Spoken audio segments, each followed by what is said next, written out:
예방전쟁론에는 선을 딱 걷어요. 그 문재인 대통령이. 선제타격론까지 이제까지 얘기가 나왔었는데 예방전쟁은 또 뭐예요? 이제 북한이 어떤 도발을 할 거라는 것들을 미리 가정을 하고 예. 그런 상황을 애초부터 예방하기 위해서 근원적으로 제거하기 위해서 군사적 행동을 취한다는 건데 이러한 거는 유엔의 어떤 유엔 헌장의 위반입니다. 그렇기 때문에 이런 이야기들은 함부로 해서는 안 되고요. 그러니까 예방 전쟁하고 전혀 다르게 이제 아까 ALF의 목적이 예방 외교라고 하지 않습니까? 그러니까 예방 외교라는 거는 외교를 통해 가지고 어떤 그 위협이 발생할 수 있는 것들을 사전에 해결하자는 건데, 그러니까 예방 전쟁은 해서는 안 되는 거고 그런 걸 입에 올려서도 안 됩니다. 그리고 대신에 예방 외교를 해야 되는 거죠. 맥메스터 국가안보보좌관이 처음으로 예방 전쟁을 언급했단 말이에요, 김 교수님. 네네.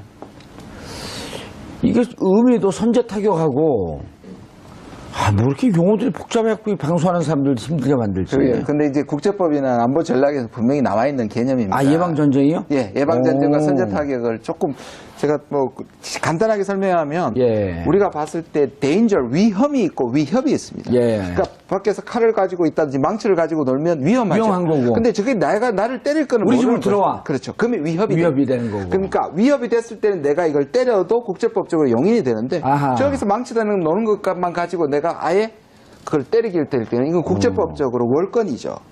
저렇게 위험할 경우에 그냥 국제사회 신고해서 제일 위험하게 저렇게 까보니 우리가 좀 옥죄자. 이 정도쯤 가야지 위험하니까 내가서 때린다?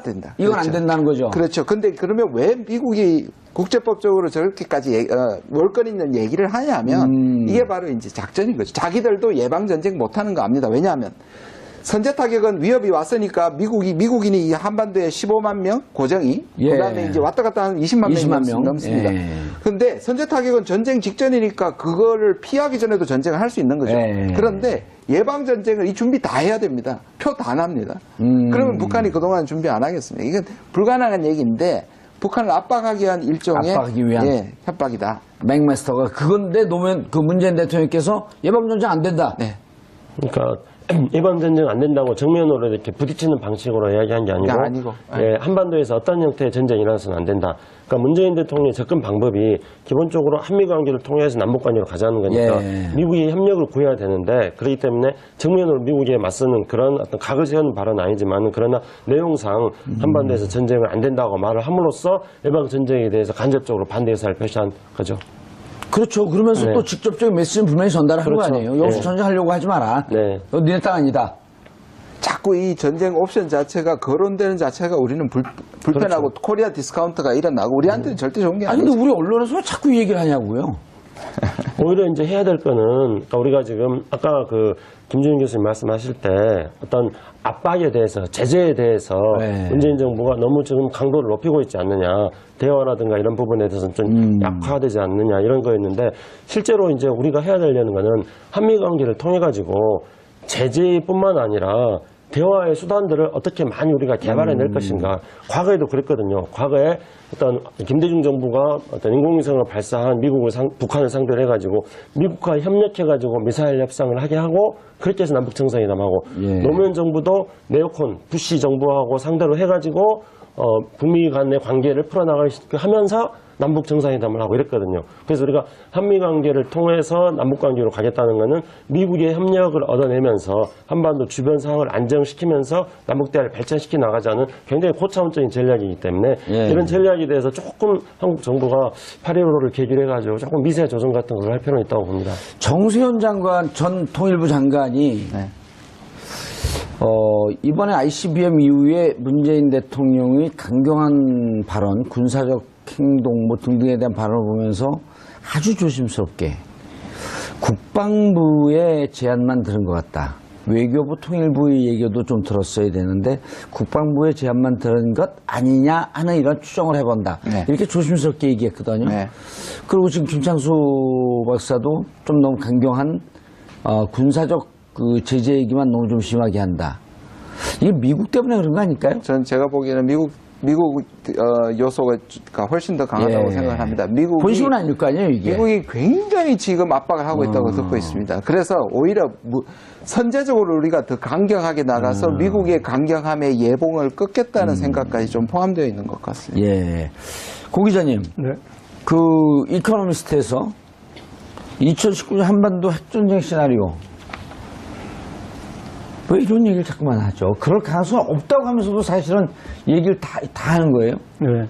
지금 이제 이런 상상력이 발휘되는 건 미국의 국민들 입장에서는 지금 북핵에 대해서 이것은 미국의 직접적 위협이다라고 인식하는 게 75%까지 높아져 있지 않습니까? 예, 여론조사에서 높아져 있어요. 75%라는 거는 절대 다수거든요. 예. 그래요, 그럼. 절대 다수기 때문에 지금 미국은 다른 입장을 취할 수가 없다고 봅니다. 북한과의 예. 어떤 대화나 그런 그것을 정치적으로 그게 얼마나 손실이 될지를 트럼프 행정부도 알 수 있을 것이고, 그래서 이제 그런 심리가 있고, 그렇다면은 나중에 우리 본토에서 위협이 되는 것보다는 떨어져 있는 한반도에서 해결을 하는 게 낫지 않겠느냐. 그런 기본적인 어떤 그 접근법에서 계속 한반도에 여러 가지 무슨 몇 월 위기설이든 그 다음에 이런 이제 이 핵전쟁 뭐 발발 시나리오든 그런 것들을 시뮬레이션을 그래서 해보는 것 같습니다. 그러니까 다가오는 본토의 위협에 대해서 그 리스크를 해지하는 그런 상상력이 발휘돼서, 그러니까 우리와는 다른 입장에서 발휘되어서 그것들에 대해서 계속 시뮬레이션을 해보는 예. 상황이라고 봐야 될 것 같습니다. 김 교수님, 마지막으로 간단하게 이런 군사적 그 국지전이라도 군사적 충돌의 가능성, 지금은 이제 국지전이 의미가 없는 거 아니에요? 국지전 하게 되면 이코노미즈에서도 뭐라고 얘기를 했냐면 양측 간의 오해로 인한 군사적 행동의 위험성, 그럴 때 전쟁이 난다. 전쟁이 주로 그렇게 나죠. 그러나 한국에서는 저는 뭐 당위적으로나 현실적으로 전쟁이 일어나는 거는 안 일어나라고 보는데, 문제는 미국 내에 아주 소수 강경파들이 있을 거 아니에요. 근데 계속 미국의 압박에 밀리기만 하면, 그러니까 미국의 오해를 푸는 건 좋지만 우리가 선제적으로 담대하게 뭔가 미국과 힘겨루기를 할 부분이 있거든요. 안 그러면 우리가 미국의 오해를 풀수록 오히려 밀릴 수도 있거든요. 보십시오. 린지 그레함이라는 상원의원이 왜 트럼프하고 얘기했던 게 굉장히 파장을 일으켰죠. 그때 트럼프가 뭐 확인되지는 않지만 트럼프가 이 얘기를 했다는 거 아닙니까? 수천 명이 죽어도 저기서 죽는 거지 여기서 죽는 것보다 낫다 얘기했는데, 이거는 사실관계를 떠나서 이거는 우리에게 굉장히 모욕적인 겁니다. 왜 우리 언론들이 거기에 대해서 문제를 안 삼는지 모르겠어요. 그 부분에 대해서 강력하게 항의를 해야 된다고. 그게 동맹이냐? 자기 땅에서 안 죽고 여기서 죽으면 괜찮냐? 이거는 뭐 공식적으로 트럼프가 얘기를 안 했기 때문에 정부가 항의하기는 좀 힘들다 하더라도 저는 언론이나 시민단체나 이 당 같은 민주당 같은 데서 이 문제 삼아야 된다고 문제 생각합니다. 삼아야죠. 이게 그리고 한미 간의 동맹이라고 하는 건 상호간의 신뢰와 상호간의 안정이 담보될 때 이게 그 동맹 유지가 되는 거지. 김상수 박사님, 존 켈리, 옛날에 존 켈리, 그 켈리 말고 지금 존 켈리 비서실장. 그다음에 매티스. 그다음 합참의장이 누구죠? 조셉 로덴인지 뭐 오뎅인지 조셉 떡볶이인가? 이 세 분이 다 해병대 포스타 출신인 거 아니에요? 예, 지금 이제 뭐 그래서 언론에서는 해병대 전성시대다. 예, 초강경파들. 예, 뭐 그렇게 이야기하고 있고, 그리고 이제 실제로 그 이라크 전쟁이라든가 이런 지역에서의 전쟁 경험들을 많이 가지고 있는 사람들이 지금 미국의 백악관을 비롯하여 미국의 안보 라인들, 국방 안보 라인들을 지금 장악하고 있습니다. 그래서 김준우 교수님께서 예전부터 계속 강조하셨던 게 이런 미국의 군인들이 안보 라인을 장악하고 있는 게 굉장히 위험하다, 이런 얘기를 많이 하셨는데요. 그래서 우리가 한편으로 이런 뭐 8월 위기설도 있지만 또 다른 한편으로는 우리 국민들은 일상의 평화를 굉장히 잘 즐기고 계십니다. 저는 이런 미국에서부터 오는 여러 가지 한반도를 불안하게 만드는 이런 거 있고, 또 북한의 도발도 있지만은 우리 국민들이 그런 일상의 어떤 일상을 즐기는 것 자체가 저는 전쟁을 억제하는 평화운동이라고 생각합니다. 예. 이 세 사람이 해병대 출신인데 여기는 공감병들에게 부인들이 그 피자로 싸다고 안 치겠죠? 라자냐가 더 싸되기 때문에. 라자냐가 훨씬 더 효과가 있겠네요. 많이 퍼지겠네요. 예. 알겠습니다. 한반도에서의 전쟁의 위험성. 늘 이런 얘기가 나오지만 특히 보수 언론에서는 이런 얘기가 나올 때마다 호들갑을 떱니다. 그러나 안타깝게도 한반도에 전쟁의 위협이 있다고 한다면 주식시장, 증시가 출렁일 겁니다. 대한민국의 증시는 안정적입니다. 국민들은 아무리 전쟁 위협을 강조하고 그러더라도 이미 우리 국민들은 그러한 위협과 협박을 받아들일 정도로 수준 낮은 국민은 아니라고 하는 점을 명심해 주시기 바라겠습니다. 한반도의 문제 해결에 길은 오직 하나, 평화적인 해결만이 유일한 길이겠습니다.